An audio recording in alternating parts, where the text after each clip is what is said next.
Dedicated to the survival of American democracy in an increasingly dangerous world, this is Secure Freedom Radio with Frank Gaffney, acted as Assistant Secretary of Defense for International Security Policy under President Ronald Reagan, founder and president of the Center for Security Policy in Washington, D.C., the go-to man for defense and foreign policy issues, joined by the greatest minds in the security policy business, the special forces in the war of ideas at Secure Freedom Radio with Frank Gaffney. Welcome to Secure Freedom Radio. This is Frank Gaffney, your host and guide for what I think of as an intelligence briefing on the war for the free world. One of the battlegrounds in that war, which has for far too long been neglected largely, is Africa, an immense continent with hundreds and hundreds of millions of people. One of its most important countries is Nigeria. It is situated in West Africa on the coast. It has substantial oil and gas reserves and other natural resources, and it is a country in grave turmoil at the moment. Indeed, some warn, like Congressman Frank Wolf, former member of the United States House of Representatives, of an imminent implosion in that country, with potentially incalculably awful repercussions for its people, for those of the region, for the continent of Africa, and far beyond.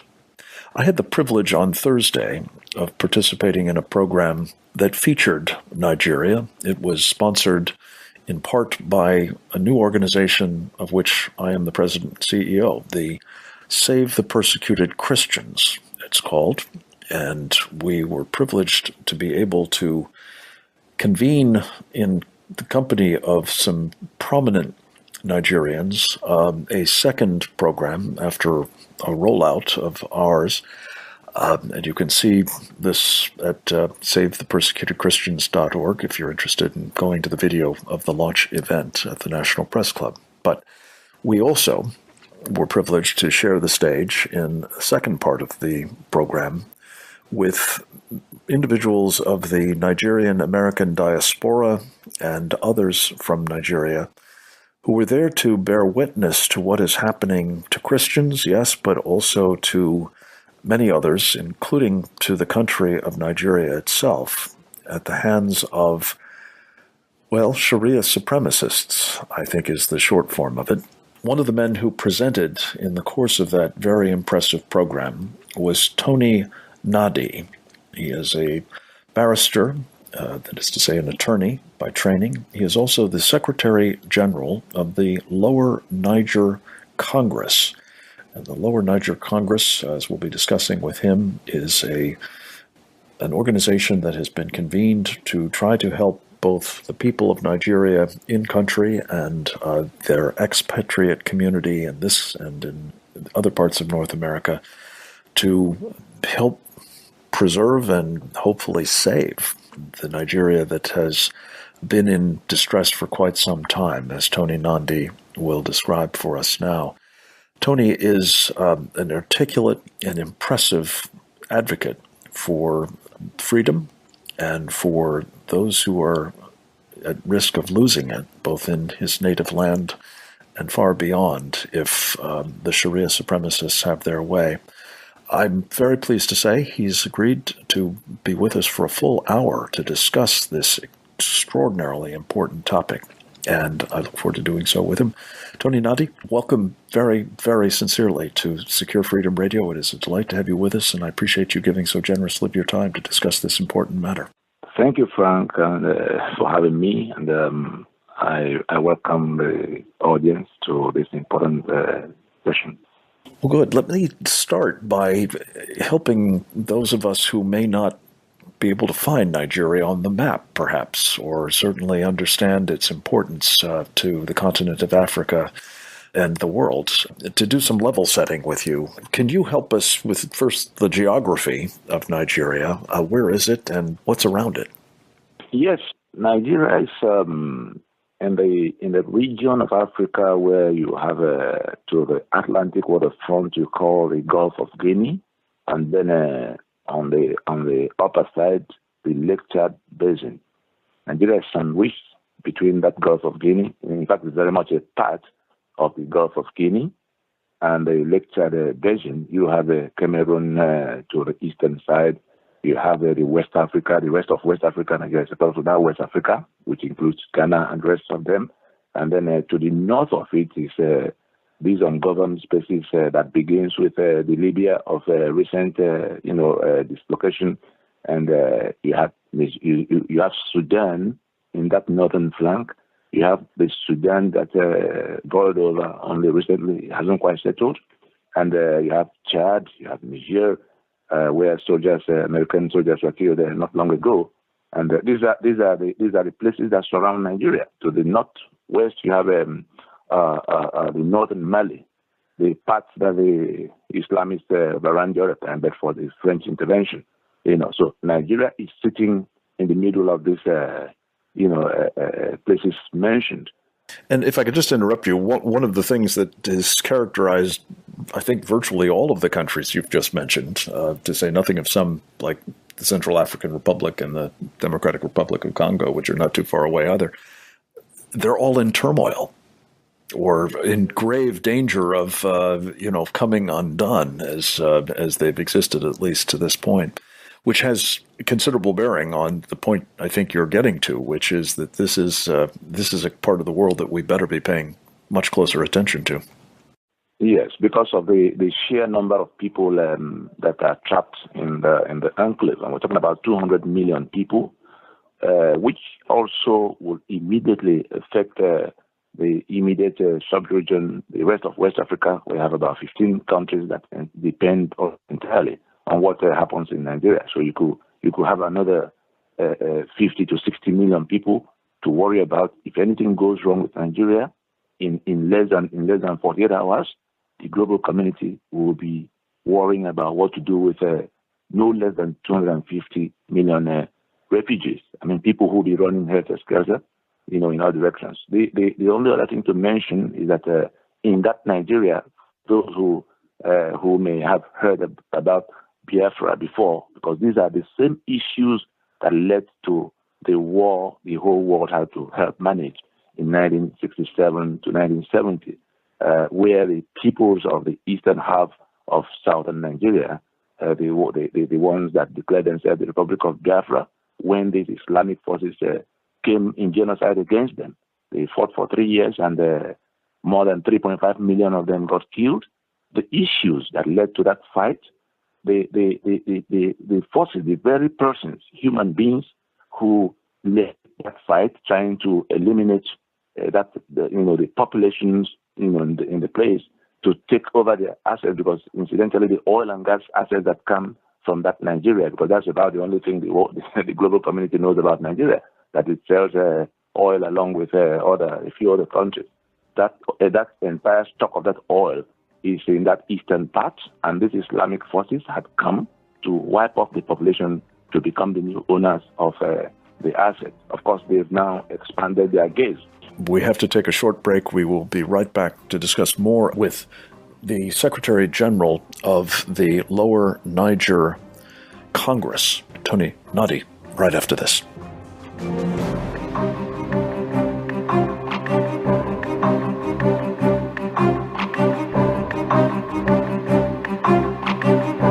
Visit us at facebook.com/securefreedom with Frank Gaffney.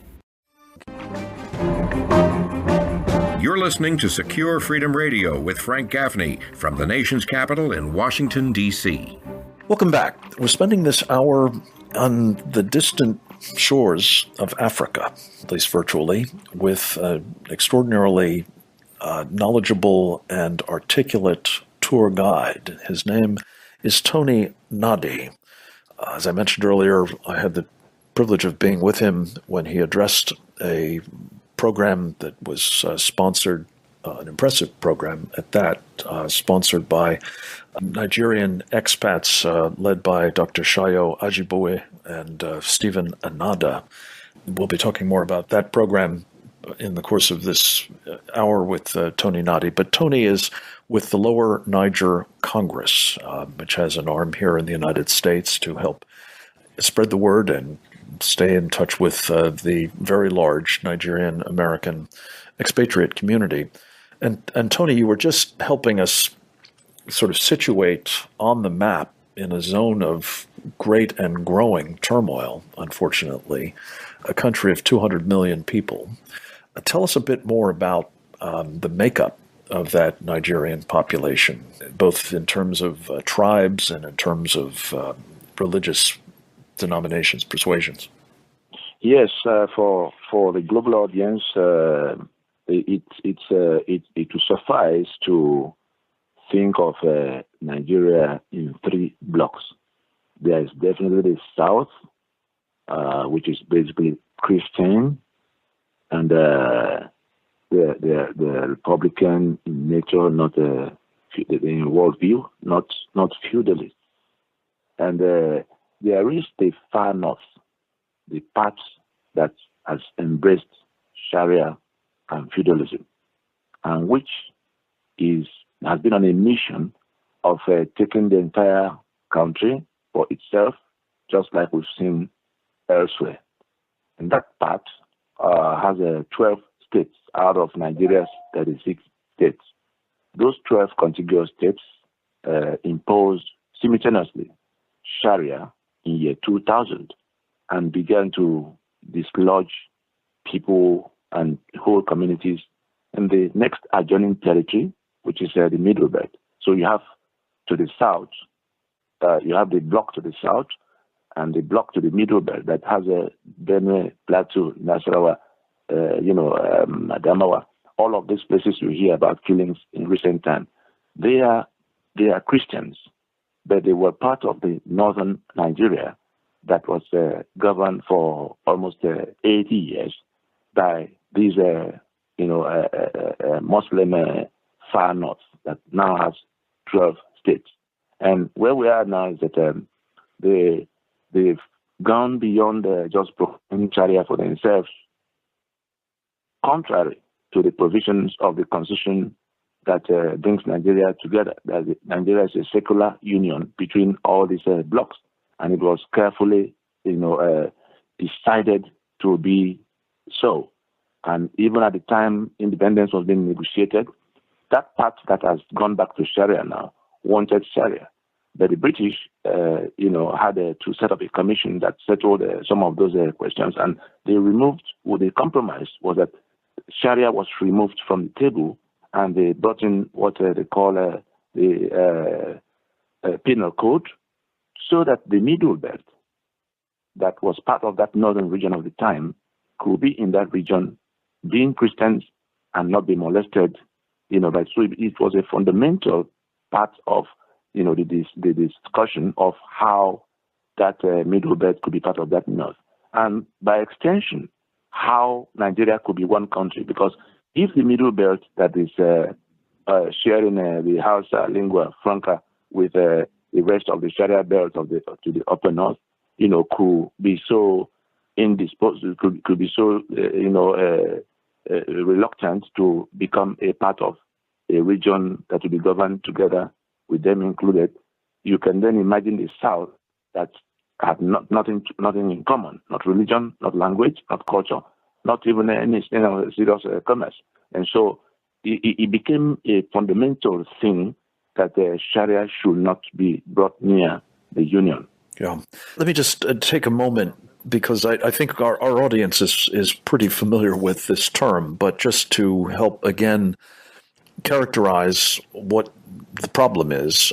Sharia, of course, is an Islamic doctrine that is described as the path or Sharia law by some. It is truly a comprehensive way of living that all faithful Muslims are supposed to conform to, and it is characterized by a really brutal, supremacist, misogynistic, and otherwise freedom-debilitating kind of code that, if imposed on others typically is to their great detriment.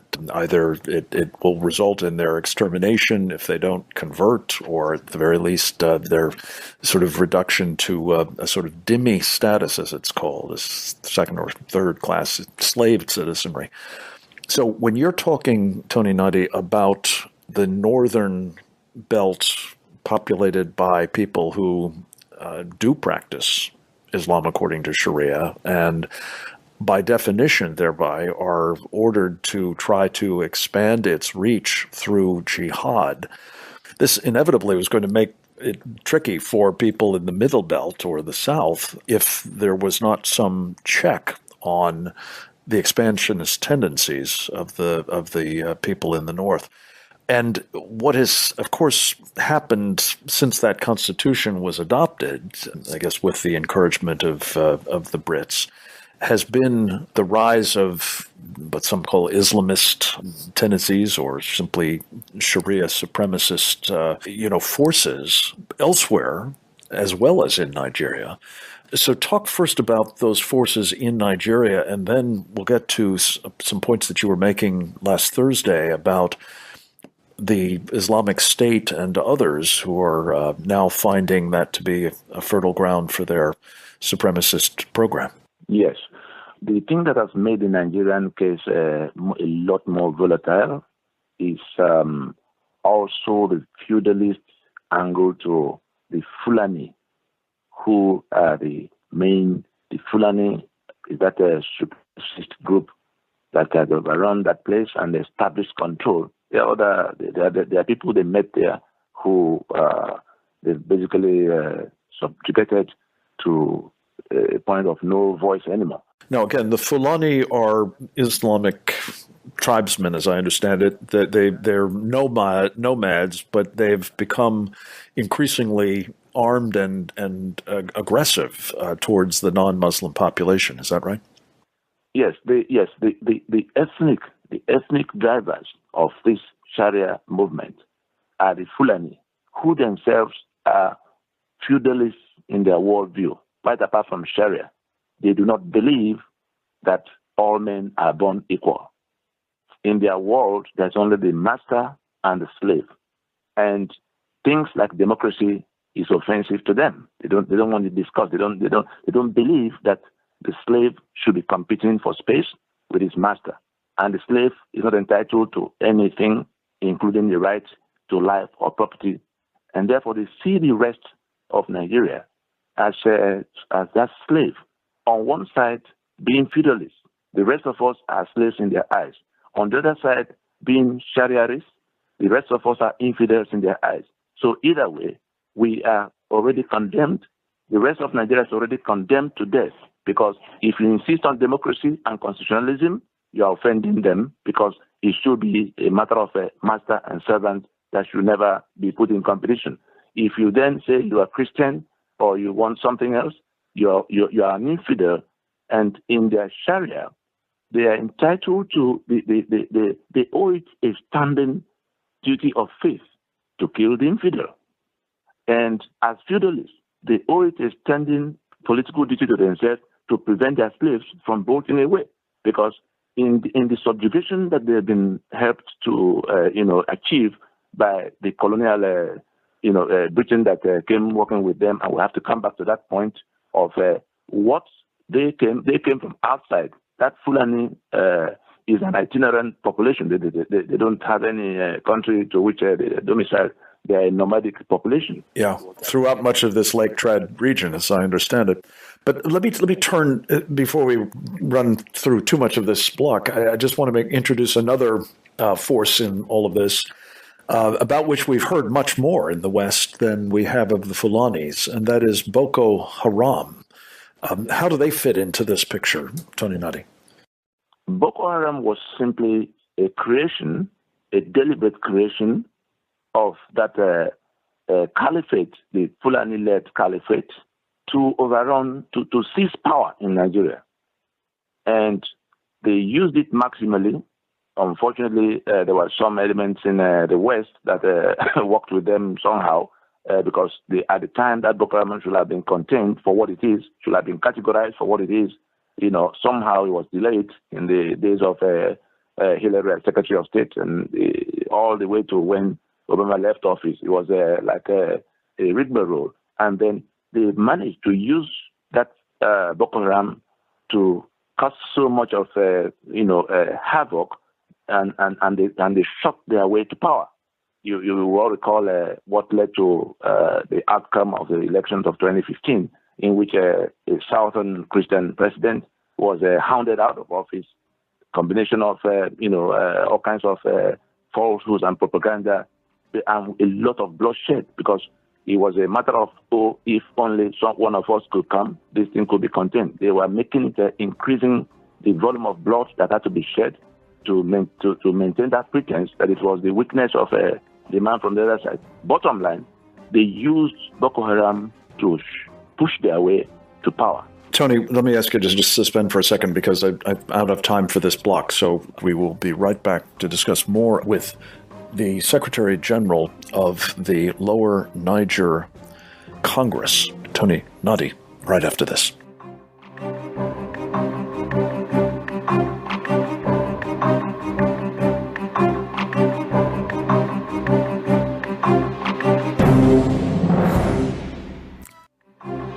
Now more with Frank Gaffney.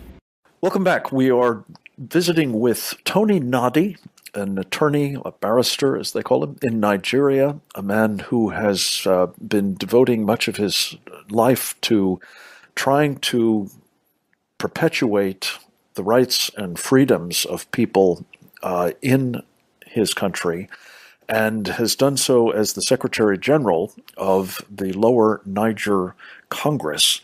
I had the privilege of meeting Tony and hearing from him at a splendid event sponsored by Mission Africa International and the International Committee on Nigeria, in conjunction with a program that the Save the Persecuted Christians organization, which I'm the president, sponsored last week in the National Press Club. And Tony, I was so impressed by what you said, and I encourage people to take a look at that. Well, frankly, both blocks of this program at YouTube, but specifically, you have laid out a concern not just about these so-called militants, the Fulanis, Boko Haram, the Islamic State, for that matter, that has been adopted as the sponsors of the Boko Haram, but about the government of Nigeria itself. And you were sort of walking through a little bit of the departure from office of Goodluck Jonathan, the Christian president,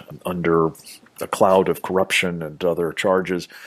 But he was replaced by a Muslim who has proven to be, it sounds like, rather more accommodating to these Sharia supremacists than he had led on would be the case when he was running for office. Talk about what's happened under his government in connection with the sort of travails that you've described of people being forced from their home, the cleansing of regions of Nigeria, and more. Yes. There are things in the public domain which people can easily remember or research or reference. We recall that in the period about 2014, ahead of the election of 2015 in Nigeria, at the peak of the activities of Boko Haram, that they had exchanged flags and pledged loyalty to the ISIS of the time. It became something that they say, yes, we are here as an arm of ISIS. Part of the larger caliphate that ISIS had established. Yes. And now, in the midst of that, the candidate that was of the opposition that was trying to get to power, Muhammad Buhari. You remember there was a time the government of Jonathan was pressured into some kind of discussion. They said you must set up a discussion with this group so that some solution could be found. That Boko Haram had nominated Muhammad Buhari, the one that's president of Nigeria now, as their chief negotiator, the one who will represent them at meetings being set up in Saudi Arabia at the time. And he is also, he had said in public in that period that an attack on Boko Haram was an attack on the North. He was basically their spokesman, their political, their chief political protector, to say, you couldn't miss the point that Islam was what he had pledged to pursue all his life. I'm talking about Muhammad Buhari now. These are things in the public domain.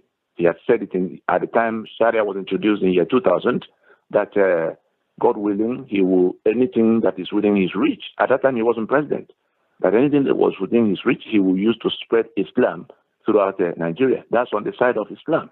Then on the side of the killings,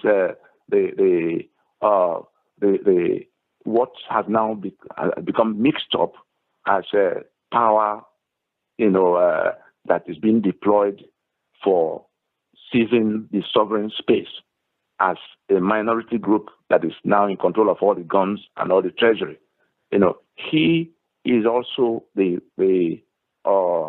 grand patron of the Cattle Breeders Association. You hear about Fulani headsmen, because that's what the Boko Haram first transformed into.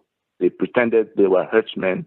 They would come with cows, and then in the name of grazing, they begin to set up a fight, and then communities are dislodged, and you could see the active connivance of with people in government. And elections had come and gone, and their man had become president.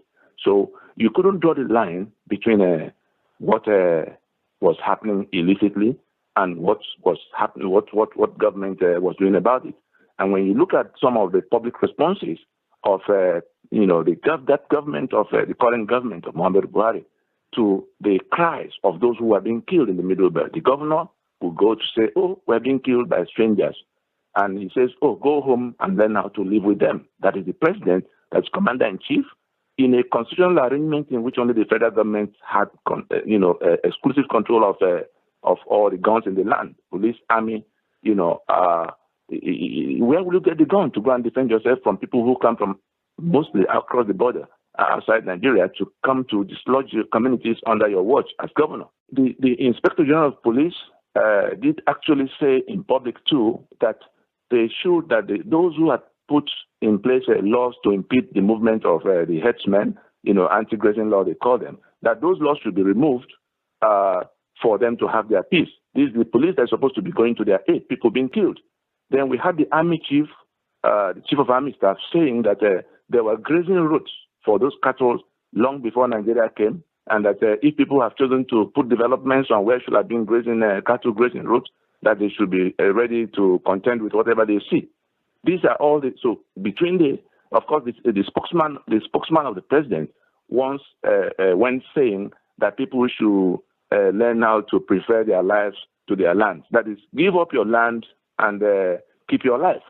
Between what the president has said and done and his service chiefs in all the arms and this spokesman, you could see that they were on the side of this invading force to all intents and purposes.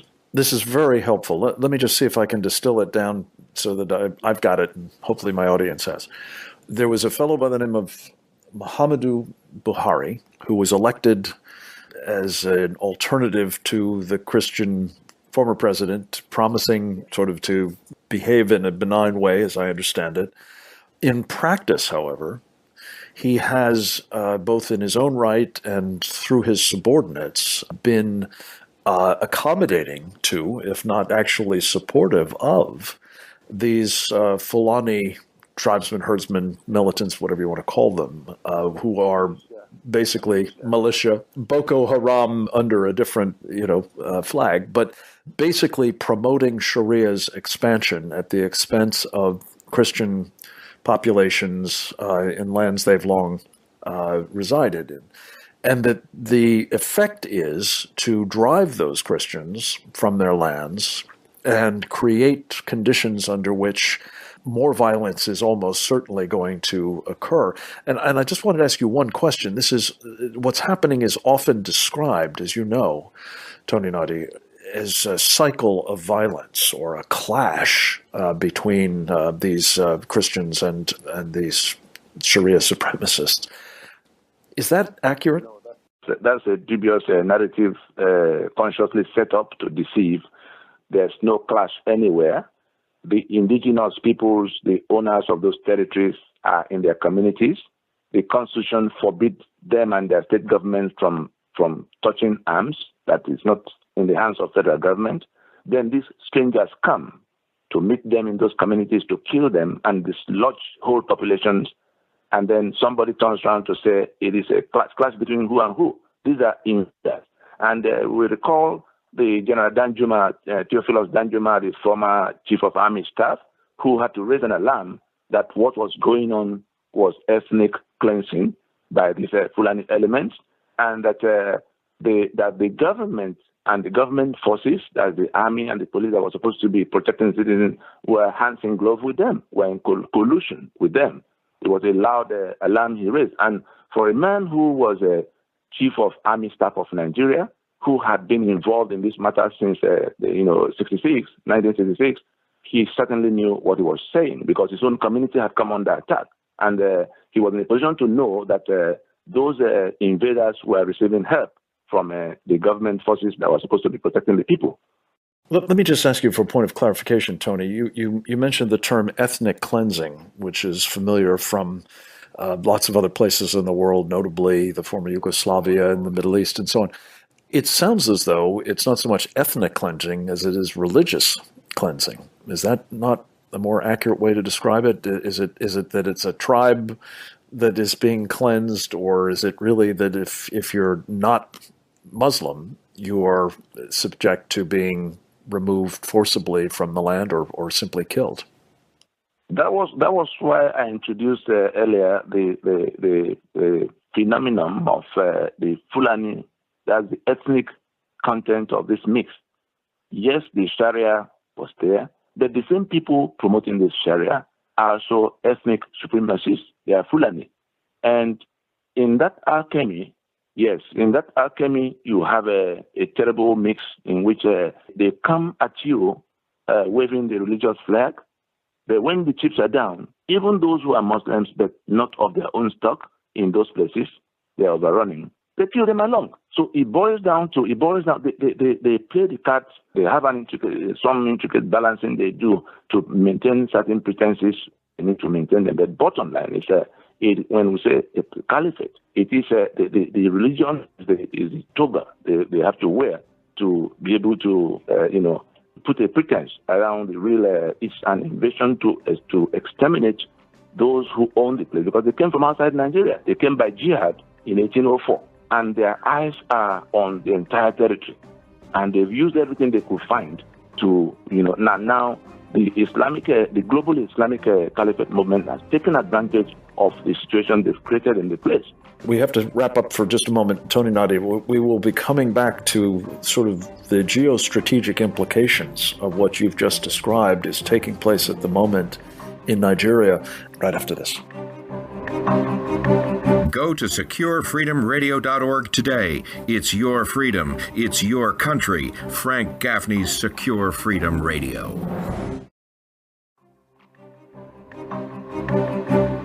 Go to securefreedomradio.org today. It's your freedom. It's your country. Frank Gaffney's Secure Freedom Radio. We're back. We are finishing up a full hour of very, very unsettling and disturbing conversation with a man who has been warning about and seeking help with the crisis now unfolding in his native land of Nigeria. His name is Tony Nnadi. He is the Secretary General of the Lower Niger Congress, a group that is dedicated to trying to help the indigenous peoples of Nigeria resist the predations of what is now being done in the name of sharia supremacism or the efforts to seek control over the entire country by Fulani militia. And Tony, you were just at the end of the last block setting up what the stakes are here. Talk a little bit further about what ISIS is up to, as well as sort of the larger enterprise of establishing a caliphate in Africa that would benefit mightily, needless to say, from control of Nigeria and the oil and gas resources, among others, that it controls? Yes, the danger, in fact, the reason I came to town, you will recall that there's a congressional hearing already set up on Nigeria. I'm listed to address that hearing, and if not for the shutdown, it probably would have been on the way by now.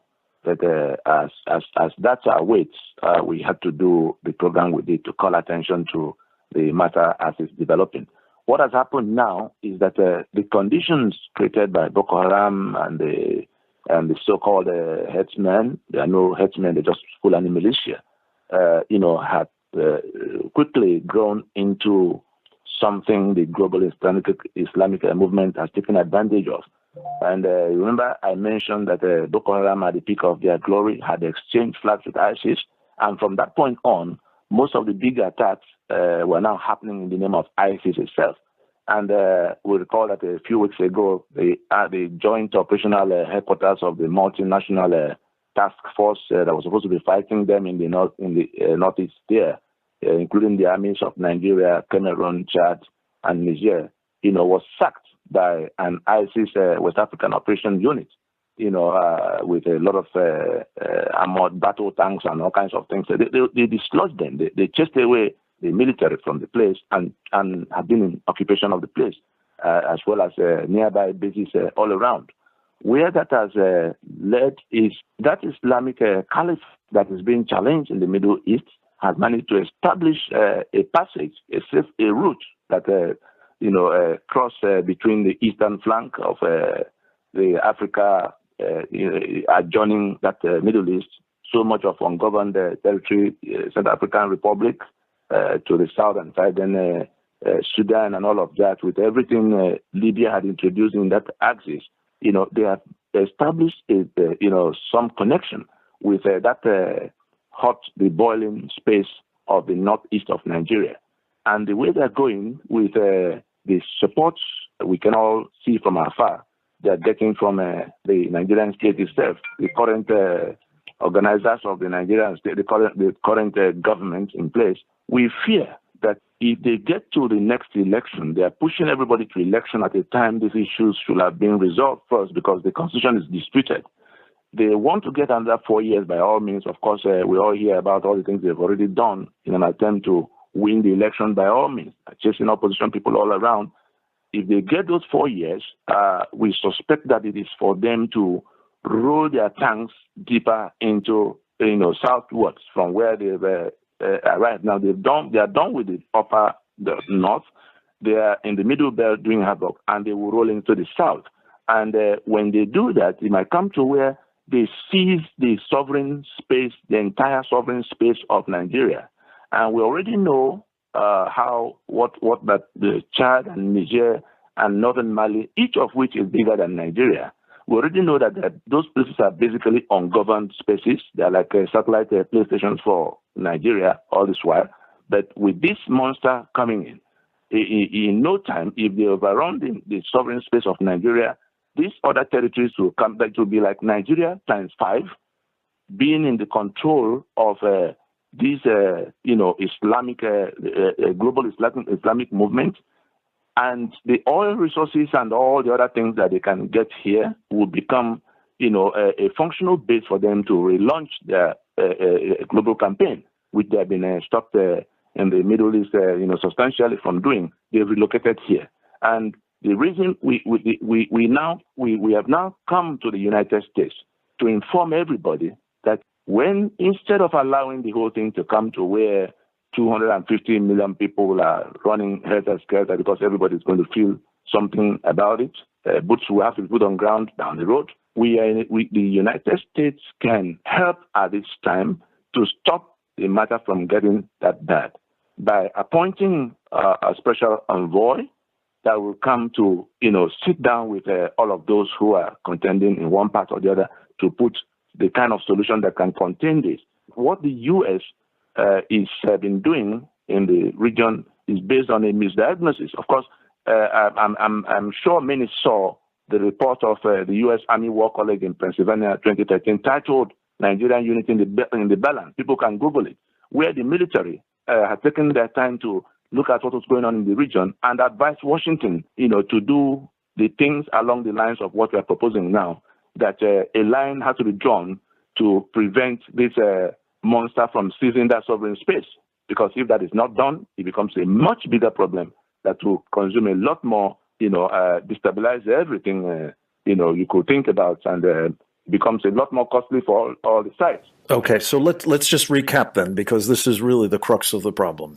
Yeah. You have a Nigeria that is at risk of falling to Sharia supremacists who will set in train, if that were to occur, not only the acquisition of immense resources in the form of Nigeria's oil and gas wealth, but also driving populations, both from Nigeria itself and other parts of the region, into not only Africa and the wide reaches of that continent, but presumably into places like Europe as well, quite possibly making what we've seen there and all of the destabilization and trauma that it's created from the refugee flows from the Middle East primarily and elsewhere pale by comparison. So this is a global problem of the first order. And what you're saying, Tony Nnadi, as I understand it, and I very much agree with it, by the way, is that were the United States to engage at this point, and it seems like a relatively modest thing to ask, but simply to have a special envoy established by the president for the purpose of helping forge American government-wide policy, but also to engage the government and the other participants in this drama in Nigeria to try to stave off this imminent train wreck. Does that basically capture the idea? Absolutely. Absolutely.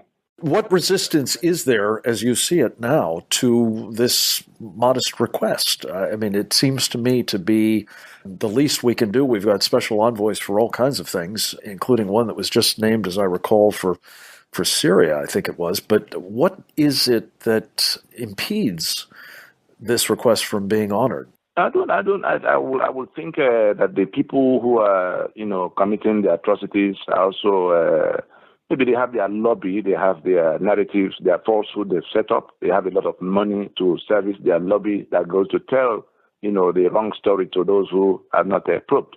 But we have come now to tell, as people from the battlefield there, those who have a stake, including especially the U.S., because no matter what anybody does, if the matter is allowed to degenerate beyond what it is, and it becomes a global, catastrophe of the type we can already see, the U.S. already has its hands full with what we see the matter with South and Latin America and the border war with Mexico. People are going to be under pressure to get here, and is it not better for the problem to be resolved where it is, so that because we have ground operations, we have networks, we have a new consensus, a new majority that is capable of reworking the entire thing. This minority that is causing havoc is like cancer, and what we have in our hands is the best quarantine plan that can be used to contain that cancer before it spreads and becomes unmanageable. Tony Nnadi, we have to leave it at that for the moment, but thank you so much for your time today, as well as for the work you're doing at the Lower Niger Congress. I hope that you will come back to us with updates soon. I hope the rest of you will join us again tomorrow. Same time, same station. Until then, this is Frank Gaffney. Thanks for listening. You've been listening to Secure Freedom Radio with Frank Gaffney.